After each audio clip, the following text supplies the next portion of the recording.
please stand and join in the pledge. I pledge allegiance to the flag of the United States of America and to the republic for which it stands, one nation, under God, indivisible, with liberty and justice for all. Good evening, everyone. Today is November 9th, 2022. The time being 5:30 p.m. The meeting of the Greensburg Board of Works is called to order. At this time, please silence all electronic devices. Comply with Title VI of the Civil Rights Act of 1964. The city requests that participants in this meeting complete a voluntary anonymous survey that's available on the table in the back of the room. Amy, please call the roll. Rodney King. Present. Glenn Tebby. Present. Karen Rust. Here. Jamie Kane.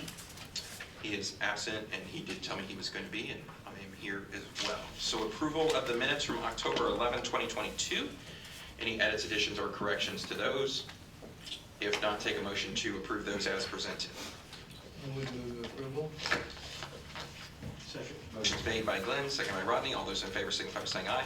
Aye. Those opposed. There being no old business, we'll move directly to new business. Kristen, I think Deanna, you want to talk about this one a little bit? Sure. Good evening, board. I am not Dina Hamer from the YMCA, as you can see. I got a phone call from her late this afternoon that she wasn't going to be able to make it, but the 5K and 10K for the YMCA is next weekend. So their event needed to come before the board tonight. I don't know many of the details, but the routes are in your folder. There's a 5K map and a 10K map. It's next weekend. She has spoken to Chief McNeely about the needs for the police department to come help out with a couple of things. It's the same route as last year. The only request that the mayor and I have discussed is that we will clarify with them that they need to use washable paint for their directions on the ground. Otherwise, those are the only details I have at this time.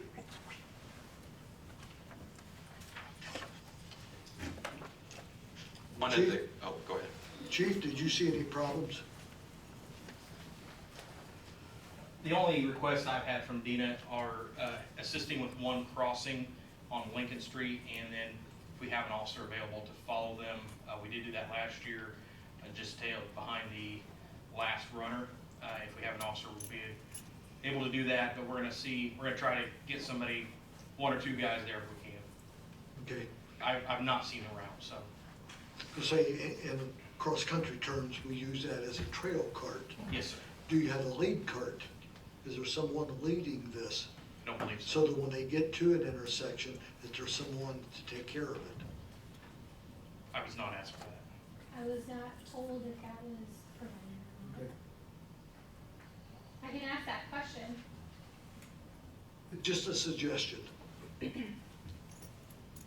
This isn't the first time that this has been done, correct? I mean, we'd had it last year at least, and as I recall, that wasn't the first ever, was it? No. No. I don't run them, so I wouldn't know, but I expect that I think I've seen this before. Yes.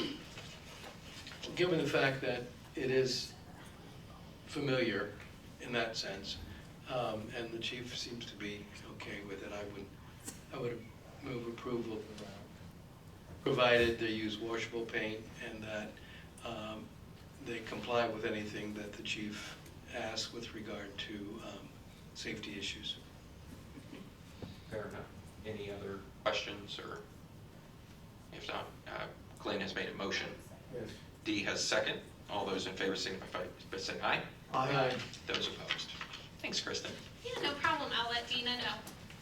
Up next, Rose Cronley, who is the Main Street Director, is here about the Holiday Walk Parade. Good evening, Rose. Good evening.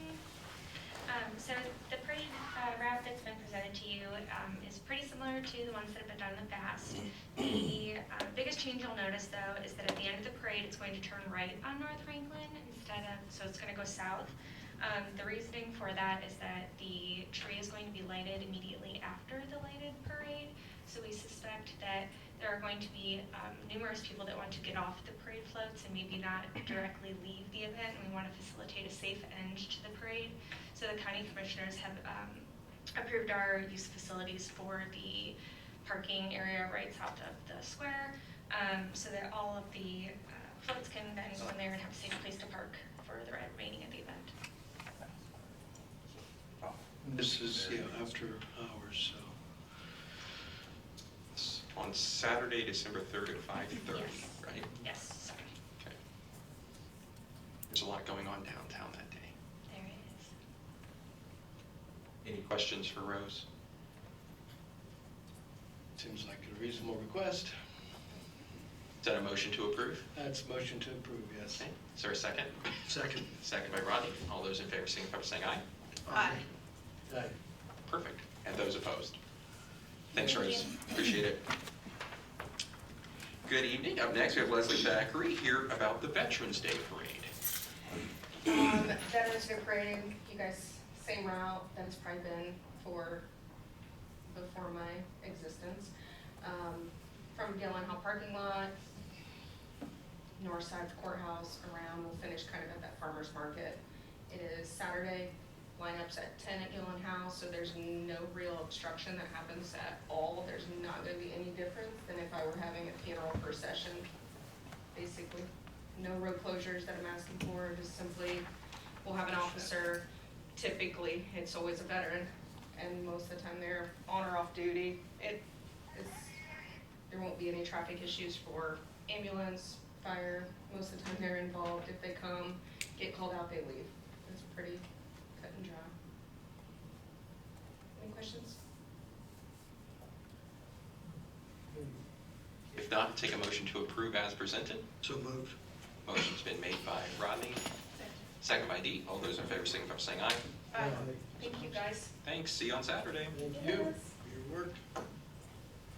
Up next, Mike McNeely, Police Chief, promotion of an officer. Good evening. You should have been given a recommendation for the promotion of Officer Kyle Wagner. He's approaching his 1-year mark. It would be on November 30th. We won't meet until after that date, so I am requesting your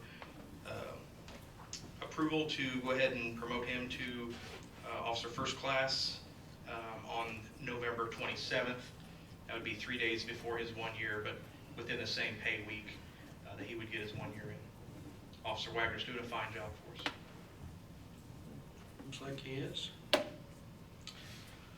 He's been at several of the community events as well. It's been great to get to know him a little bit. Is there a motion to promote Officer Wagner on November 27th? Second. Motion made by Glenn, seconded by Dee. All those in favor signify by saying aye. Aye. Those opposed? Thank you and congratulations to him as well. Chief Sturmer, storm siren replacement repairs. Good evening, Board. As we are in charge of storm sirens and repair and maintenance, come to you with a request at the end of the year to look at spending some edit or riverboat money for the replacement of 2 storm sirens. In your package, you see it's a quote for 3. I've talked to Michael Dyer, our sales individual, and we can just divide that out by 3 for the cost of 1, or, or 2. In that as well is a attached, somewhat small but yet effective picture of the siren coverage that we have within the city of Greensburg, as well as Washington Township. Washington Township maintains their own sirens and has this year been replacing sirens to be more digital and user-friendly. However, the city have not. Currently, we have 1 siren that's inoperable, and that's Siren 1 located at the corner of Broadway and Franklin, where it all kind of combines together there. That siren is inoperable and has been inoperable for the past several months. As you see, we do still have coverage in that area through our other sirens. However, we've received numerous complaints of that siren not working. We've sent a tech crew out there from our sales company, and they have said that basically it is inoperable. It does not work, it cannot be repaired, it needs to be replaced. The second one that we have currently is siren number 3. That's on Ann Boulevard there at the Holiday Inn. We just had the batteries replaced on it and found that 2 of the drivers are bad. They still work, however they are bad. They give it 6 to 12 months to work before it finally gives up to ghost. And after that, that one will need to be replaced. So I come to you tonight for a request for $62,228.62 for the replacement of 2 sirens. It would be siren 1 and siren 3 on the south and the north end of town. And get this ordered and placed and hopefully ready to go by a severe weather season that begins this spring. What is the age of these? So they are still the old rotating sirens, and we haven't used those within approximately the past probably 5 to 10 years. So I would say that they're definitely old. The batteries that we replaced were 2015 batteries out of that other one, so they've been there since then at least. So, and those batteries are probably original, I would say probably 10 to 15 years. So is this something we need to look at for the future? Yes, this is one of those infrastructure issues that's kind of just been passed down. And I'm afraid that now that we have one inoperable, we have another one going inoperable, that it is a future telltale sign that within the next several years we're going to be replacing our sirens. How many do you operate in total? In total, we operate, I believe it's 8 now. We also operate the Washington Township. The city has 4, and I believe Washington Township has 4 as well. All of Washington Townships are new. A digital system, you can see the little picture, it's like a cone. So it's omnidirectional versus the spinning sirens that we have here in town. So it's a completely different system, basically an all-digital system that will operate off the National Weather Service's what they call IPAWs, or their emergency warning system, where currently the fire department sets off the tones. Those tones could actually be set off by the National Weather Service. If we're busy, we're out. So it definitely makes for more effective operations for us as well. And the ones that you're wanting to go to, are they similar or the same as the ones that Washington Township? They're the same. Okay. They're the same. The only thing that might be different is the stack. So you can get 3, 4, 5, 6, and like 8 speakers. We don't need that just due to the coverage in our area. I mean, it would be definite overkill. So these are, I believe these are going to be the 4-speaker omnidirectional, which is, we currently have the 3-speaker directional, which just spin in a circle. But again, they're not working. So this is more than enough that we need. These actually allow voice as well as siren tone. So technically, if we wanted to broadcast a verbal message, that could be done as well. And I also believe that when you test them, they don't actually have to make noise. That is correct. Once the only caveat to that is they all have to be the same. So once all of them are new. So currently, all of Washington Townships can be done that way. That's correct. However, the system is linked for the city and the township to all be the same. We cannot silently test them because we still have to audio test the cities. Once we get every one of them replaced and they all have the same, yes, we can discontinue the Friday siren test and actually just send electronic messages to and from. But until everything is like that, we cannot. So you're proposing, I understand the need, and you're proposing that we use rainy day and edit, or? Riverboat, I'm sorry. We have some riverboat money as well as some edit funds left. Riverboat, I misspoke. I'm sure that's what you said. Could've Riverboat and edit. Why the combination? We have enough in edit if we want to spin down that low, and working with the mayor and Amy, and I guess I'll turn it over to him. It kind of has to come from somewhere. Historically, in my 2 years that I've been here, we have not budgeted for the fire department to cover these costs, but yet it falls on my lap to provide the protection. It just increases our budget quite a bit to be able to take care of these, because unfortunately they're not cheap. Mayor, I'll let you speak Right, on well, why edit. I'll just My question was not to use the edit if we had enough in Riverboat. But Okay. apparently we do not. There is 35,000 left in this year's riverboat appropriation. And so it was the intention to spend that, make up the difference over there. Roughly 30,000 out of that. Yeah, Approximately. somewhere. Yeah. And when the chief came and asked about this, said, this is an unbudgeted Correct. improvement necessary. Okay, so we got the quote together. As we kind of approach the end of the year, we see which funds have the appropriations left. And there's that much left in that one, and there's some left in the other too. So it seemed like that would be a good use of those funds without the need for an additional appropriation, and then to substitute the rest, just in this year's appropriations.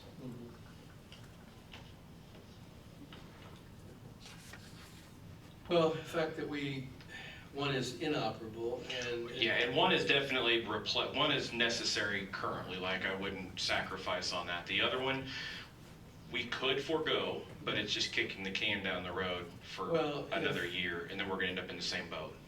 From what I heard you say is it's 6 months to a year. Correct.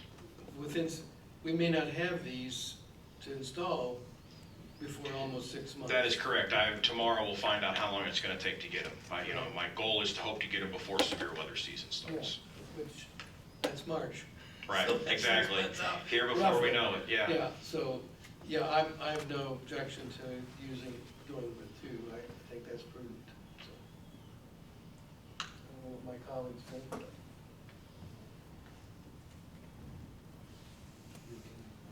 Any further questions?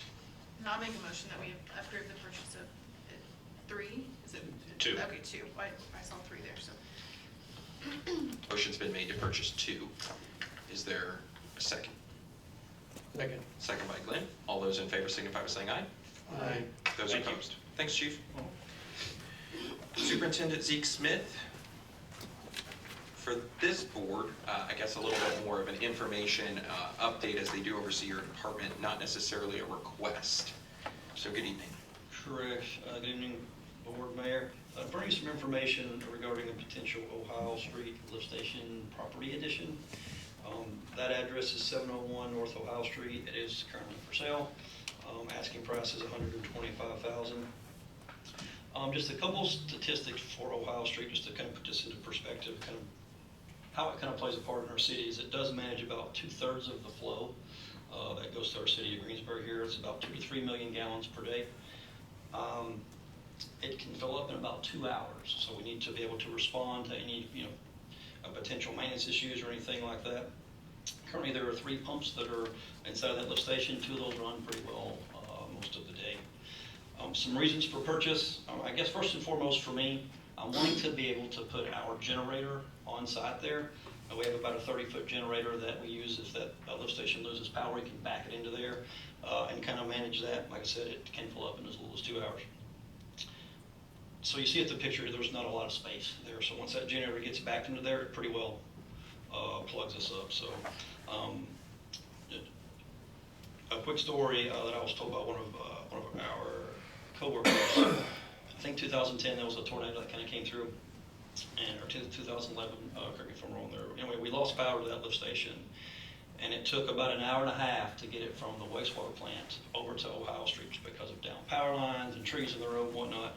By the time we got there, it was about to overflow raw sewage onto that property. So we kind of barely escaped. That was a near miss for us. So with that being, just kind of mindful there, I'm wanting to house that generator there at all times. It's a really old generator. We would keep it there now, but it has to be in a temperature-controlled environment in the winter. It's almost 40 years old, and it doesn't start well unless it's plugged in. So we want to house it there so it doesn't get ice and stuff over it. So my future aspirations for that property is to build a small building that we can back that generator into, temperature control that with probably just heating, and have power there, have it plugged in as a diesel. So, and then if we lose power, we have the ability to just respond there very quickly. So. And if there's ever any future growth, the city of Greensburg would need that for, if we wanted to add another wet well there, we currently don't have the space to add pretty much anything. So as you can see, it's a pretty small lot. So I'm seeking approval Essentially to kind of go forward with getting a couple of appraisals and then which I would probably average those out or pay the lesser amount, so. Yeah, you need to have 2 appraisals to purchase real estate, and you're not permitted to pay more than the average of the 2 appraisals. I think that request is more for the council, Oh, and yeah, they're that's the purchasing agent. But I think the geographical importance of this and what it serves in the city and future growth happens upstream from this lift station. Is that correct? So it kind of makes sense. But to the board, questions for Zeke or concerns or comments, but also more of an update to you that this is going in front of council, in the next meeting. This kind of appeared on our lap last week and a half ago. Yeah, it jumped up, like I said, so we're not budgeted for it. After kind of meeting with Donna a couple times this week, we will be able to kind of make a purchase, I think, through our sewer general fund, but it was currently not budgeted for this job, so it just kind of popped up in the last couple of weeks. So they're currently holding off. The realtors don't have it listed for us, and in a good faith effort to hopefully we can get approval going forward for tonight and next meeting. So it's not on the market, but if we don't get approval, it will be. I took a look at it after you'd called I went out and took a look to see it. And I can understand your problem as far as space goes. And in terms of the property, I think it would be to the city's advantage to take control of the property and provide then for future needs, or immediate needs, if it's just a matter of putting the generator there and having enough room then to get other equipment in and out as needed if the generator's also there. Yeah, that's literally a problem. So, while we have no authority to say yes, I certainly will hope that the council hears that this board member at least thinks that it's a prudent move. I too went out to look at the property, and after speaking with you, property doesn't come available just when you want it to. It dropped in our lap, and I think it's a situation that we need to take advantage at this time, and the fact that it's available. That if we wait, then that opportunity may not exist next year, 5 years down the way, whatever. I also would behoove the council to look at purchasing this property. I agree, and thank you. Any other questions? Okay. Thanks, Zeke. Thanks, guys. Up next, City Engineer Ron May, purchase of traffic counters. I don't think that was in your packet, but I think, okay.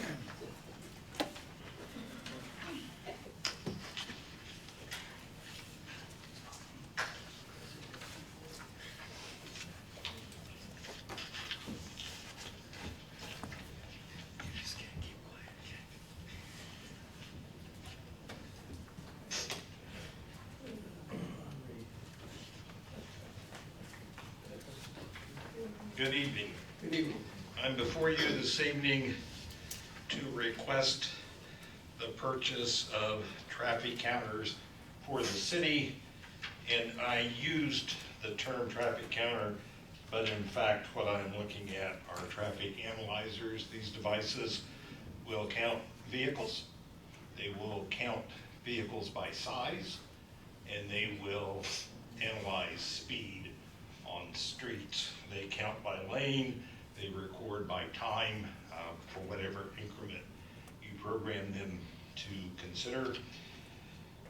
A couple of years ago, we had borrowed the predecessor to this very counter from LTAP and used them. We were trying to start a citywide counting program, and while we made some progress in doing that, we didn't get finished, need to continue to do it. This is pretty important traffic data assembly that is used in analyzing warrants for intersection control, used for analyzing warrants for speed control, used for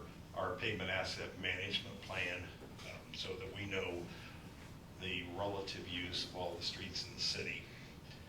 What I've handed you is the M.H. Corbin NC350 Blue Star Traffic Analyzer. And when you look at the information I handed you, there are actually three components. There is the traffic analyzer itself, which has a price of $1,523. There is the protective cover, which has a price of $193.25 each. And finally, the software to make it all work with a price of $1,293. I propose the purchase of 6 of the counters and protective covers and 1 of the software package which will operate the 6 devices. If we were to purchase 6, the total would come to $11,590.50. That does not include freight. So I would ask you to allow me to spend up to $13,000. The intent being the $11,590.50 for the devices, but allow some extra for transportation costs. Important note, this is a budgeted expense for you. It is a budgeted expense. We have within our current budget an equipment fund that has enough capacity to absorb this cost.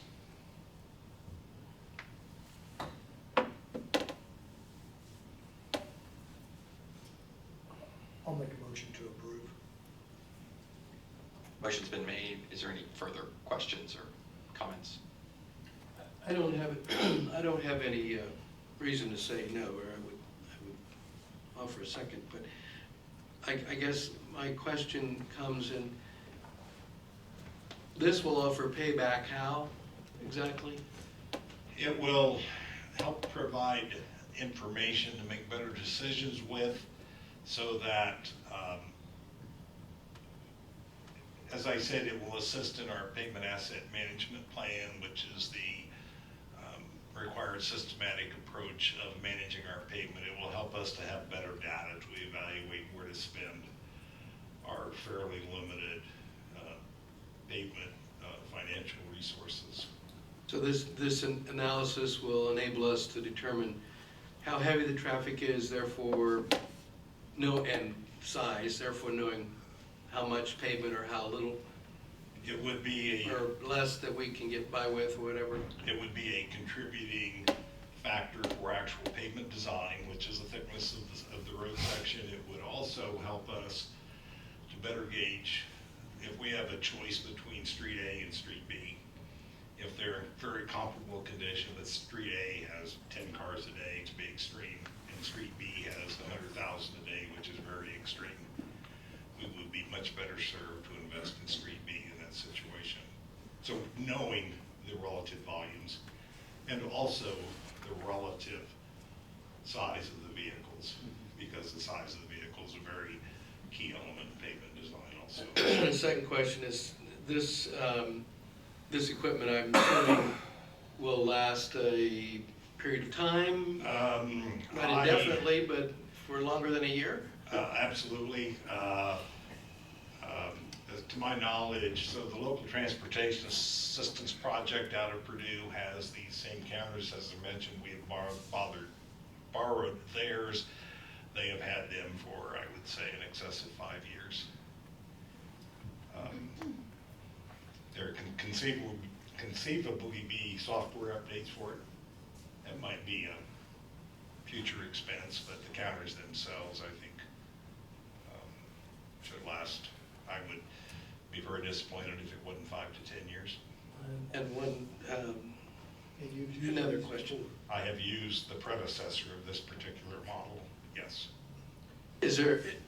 Would this provide us any information or data that would enable us to have,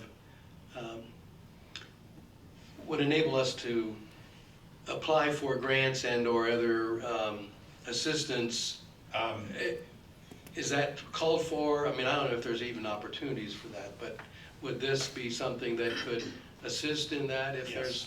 We we last year made application for the federal highway funds for Park Road, having good data volume and truck use volume is very helpful in that. We have occasionally an economic development opportunity that comes to the city and wants to know something about traffic volumes in a specific place. If we either have that data because we have collected it, or we simply go collect it at the time the request comes. How are we currently collecting that data? Generally not. NDOT counts a few city streets, probably less than 6. As I said, we borrowed some a couple years ago, and we started trying to cover the entire city. We probably got, 40% of the way through the city. But when we returned those counters, then we ceased that program at the time. The traffic committee currently has a request to modify the operation of the signals along Lincoln Street. We want some data to decide. The request was to place them on flash. We wanted some data to determine what time of day was appropriate to enter and end the flashing cycles, those kinds of things. And are there not systems like this able to be rented as needed? Or does it make financial sense to purchase over? As I said, we have, through the LTAP program, borrowed them in the past, but every community in the state, county, or city, or town is eligible to participate in that loan program. It takes a little bit of time to borrow them, so we can't be as responsive when we need data for a specific request. I'm not aware of any rental opportunities out there.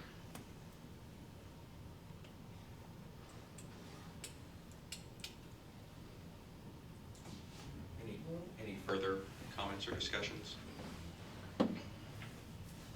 I would move a second on Mr. King's motion. I have one more question. Sure. How do you come up with the 6? So these are lane counters. So if we think of Lincoln Street as a lane northbound, a lane southbound, and left turn lanes at the intersection, so we could count all approaches to an intersection on Lincoln Street at one time. Would it be nice to have 10? Absolutely. Would we use 10 all the time? Probably not. 6 seems to be the happy place in the middle.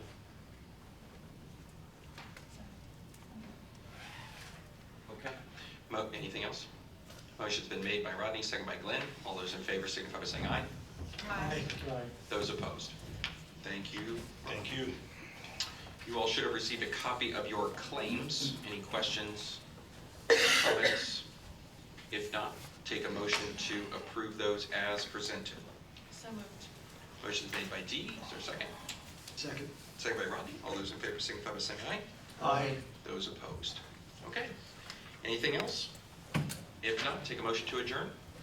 So moved. Motion's been made. All those in favor signify by saying aye. Aye. Those opposed? Perfect. We're adjourned. Thank you, everyone. See